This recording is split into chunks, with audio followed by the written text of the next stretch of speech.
師傅啊，最近咧有好多觀眾同我哋留言啊，有啲人話咧佢身體佢莫名其妙好難受，但係又揾唔到原因喎。咁啊，事業同埋財運都變差咗，感情又唔順，仲會成日發夢夢到啲故人。然後佢試過八字同塔羅都揾唔出原因。咁天眼查事係咪真係可以幫佢揾到根源呢？其實天眼咧，亦冇你想象到咁神奇嘅。實質上啊，天眼就係我哋修行人長期修持後獨特嘅一種靈視感知能力嚟嘅。簡單嚟講咧，就係現實生活入邊解決唔到啦、查唔出嚟嘅問題啦，用個天眼嚟睇一睇，佢係唔係真係有其他睇唔見嘅因素喺度干擾你，只係僅此而已嘅啫。哦，咁天眼一般係睇啲咩情況嘅咧？邊啲人係最適合用天眼睇咧？嗱，我哋平時咧遇到最多嘅就係嗰啲中邪啦、撞煞啦、卡陰啦、陰邪纏身呢一類嘅。除此之外咧，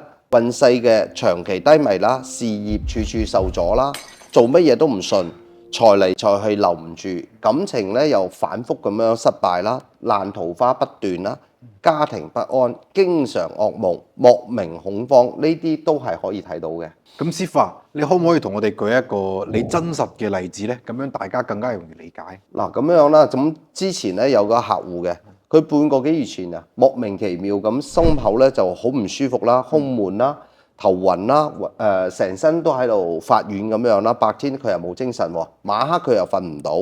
咁啊屋企人就非常之擔心啦，咁啊就同佢一齊去咗醫院啦，咁樣咩內科啊、神經科啊、嗰啲咩中醫啊，全部都睇過嘅，咁啊心電圖嗰啲全部都做晒，即係佢啲卡好多嘢全部做咗落嚟啦，都發現咧係完全正常嘅。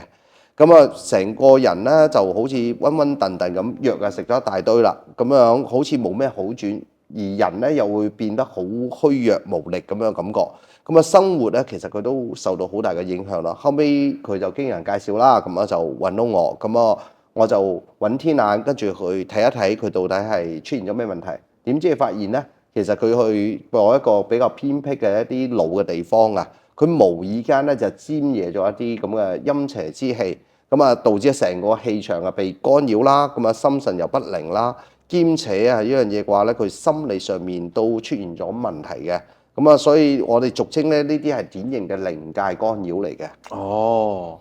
咁我仲有啲關於細蚊仔嘅問題，比如話咧有啲細蚊仔出生之後咧，佢有唔明原因嘅，就有一大大嗰啲面積嘅胎記，天眼可唔可以睇到點解咧？可以嘅，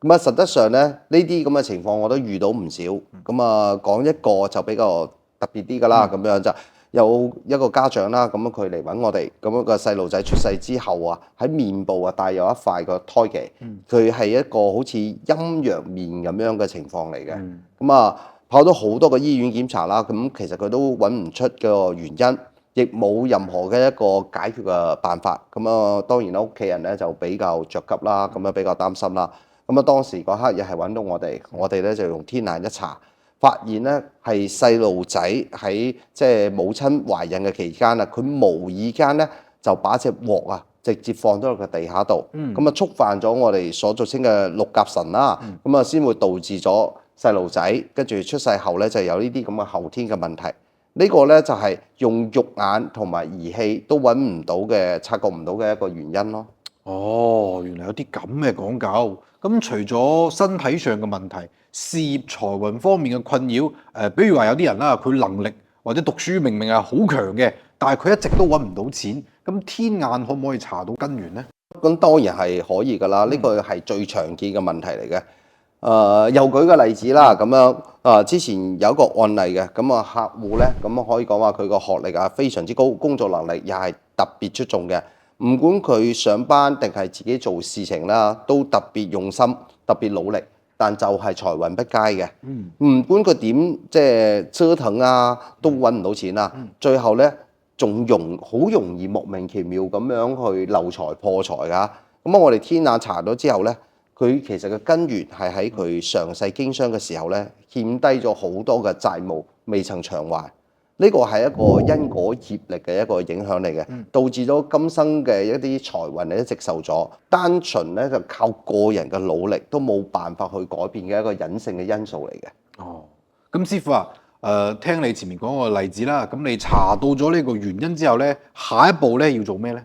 嗱，知道咗問題嘅原因之後咧，我哋就會針對性咁樣，即係叫做藥到病除啦。咁樣呢個亦係天眼查試最實在嘅一個作用啦。明白啦，唔係誇大其詞，就係幫人查清楚嗰啲睇唔到嘅干擾。係啦，咁其實咧，天眼查試並唔係神乎其技嘅嘢，嗯，就係幫你睇清楚你而家嘅困局啦、痛苦啦、唔順啦，背後有冇咩睇唔見嘅影響嚟嘅。